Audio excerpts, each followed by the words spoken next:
Public health has a lot of different roles right now with regards to the pandemic. Obviously, we've played a major role with preparedness activities getting us to this point. In partnership with other health departments, including the city of Cincinnati, we did a lot of planning before the pandemic. And we actually ran through a scenario where we were closing down schools and businesses, so very similar to what we're seeing now. Now that we're actually within the COVID-19 pandemic, we are responsible for the enforcement of the Director of Health's orders, as well as contact tracing. And now we're taking on a role with the Ohio National Guard and getting some testing out into our community. We played a similar role. So we have been doing some planning early on in partnership with both our regional emergency management organizations and our sister health departments. Additionally to that, we've also done a lot of contact tracing, which is one of those key functions that really focuses on reaching out to those who are positives and anybody who is a close contact of them. And additionally, we have also completed a lot of the enforcement, similar to what Commissioner Kesterman said, reaching out to those businesses and other organizations who are trying to reopen and make sure that they're following those local and state orders on how a business should reopen. So if you go to our website, hcph.org, we've partnered with the regional labs and the regional health departments, and we've put all the testing locations within our website. This includes the pop-up testing at the Ohio National Guard is doing here in Hamilton County, as well as in the city of Cincinnati. There's a lot of opportunities, and within that website, it shares what you need to do to get tested. Not all sites will allow for walk-ups. Some require you to have a prescription or a doctor's note to get tested. This site will help you know so that you're prepared. In addition to their map, we have a map on our website also, which includes information both from our Cincinnati, the city of Cincinnati, but also information that is coming from the Ohio Department of Health, ODH. And it also includes pop-up testing sites and the testing sites that are consistent in there Monday through Friday. We encourage everyone to go to the pop-up testing sites, whether you have insurance or not. So it is open to anyone with or without insurance, and we encourage everyone to take advantage of them. We're working to make this available to the community as long as it's needed. This varies by testing location. If you're going to one of the free pop-up sites or the no-cost pop-up sites, no appointments needed, first come, first serve. If you're utilizing a doctor's office or one of the other clinics, we recommend you check out their website. Each location has different requirements. Not at this time. At some of the pop-up testing sites that we've had in the past, in partnership with organizations like Kroger, there was an appointment that was recommended or required in some cases. But in the sites that we've been doing moving forward, there's no appointment required. At all of the pop-up sites, the Ohio National Guard is actually providing the testing services, and they are trained professionals. They're all with a nursing degree or a doctor degree and are able to do so safely. They also have had specific training on conducting the actual COVID-19 test so that each test is taken in the most accurate way possible. So the Ohio National Guard is providing the same test that is used here at the University of Cincinnati's laboratory, which are the nasal swabs, and they're being provided by the Ohio Department of Health. Some of the other testing locations do have different types of cheek swabs or other types of tests, so it's just important if you're concerned about what type of test to make sure you check things out first. These are all PCR tests being utilized at the pop-up sites. So moving forward, we're only using the PCR test. In the past, we have, with some partners, used an antigen test that was a rapid test that gives results within a pretty short turnaround time.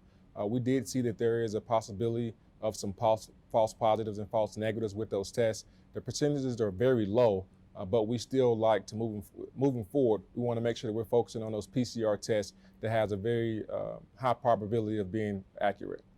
So particularly for the Ohio National Guard, we've partnered with the University of Cincinnati's laboratory, and they are running 100% of the tests coming from these pop-up sites. From our perspective, of course, our provider is ordering the tests. So it's somebody within his support team. It may be an RN or MA or the provider themselves that may be reaching out to the individual to give those positive or negative results. If you're within the University of Cincinnati's medical system, you can utilize your MyChart. Otherwise, you'll get a call from Hamilton County Public Health, and we'll update you with your results as soon as we have them.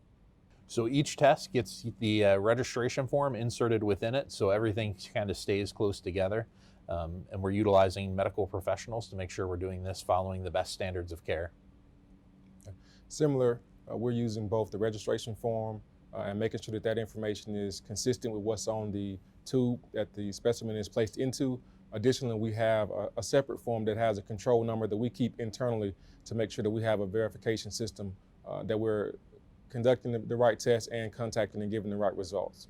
At that point, we will ask for you to quarantine or isolate for 14 days, and that's when that contact tracing process will begin.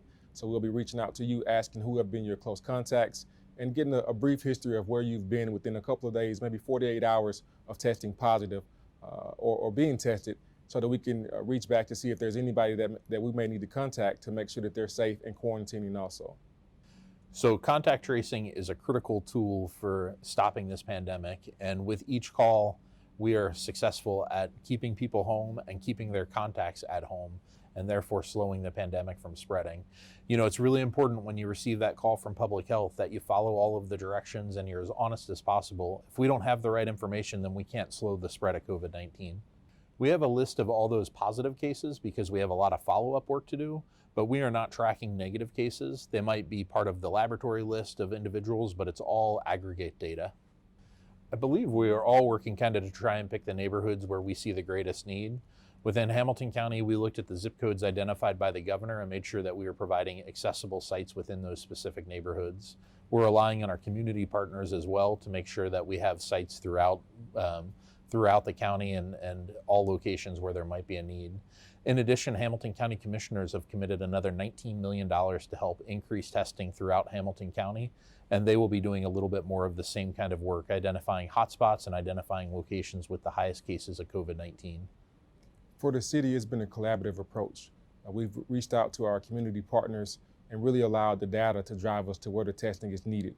So we're looking at the neighborhoods within the city that have the highest number of positives, while also taking into consideration different neighborhoods that have a higher degree of barriers to get testing. So whether that be income or distance and other factors like that. And we're trying to make sure that we're taking the testing to where it's needed and reduce as many barriers as possible, including the costs and transportation. We're encouraging the neighborhoods to reach out to us. Of course, again, we know that we can't provide testing to every neighborhood, but we do have a very aggressive plan over the next 45 days to expand testing. Again, really looking at those priority neighborhoods that we've seen a high degree of positives, but also we are looking for partners. In this next phase, we're partnering with our faith organizations, different churches in the community, different recreational centers, in places that people are comfortable going and that we are confident that they'll show up to receive tests. A test is merely a snapshot in time. So if I take a test today and I'm negative, that's fantastic news and we're glad you don't have COVID-19. But next week, if you start to have that shortness of breath or a high fever, it definitely could mean that you have COVID-19. So please don't allow for your test today to make you feel like you're safe tomorrow. It's really important just to pay attention to your body and those symptoms so that we're not out there spreading COVID-19. Greg makes a great point.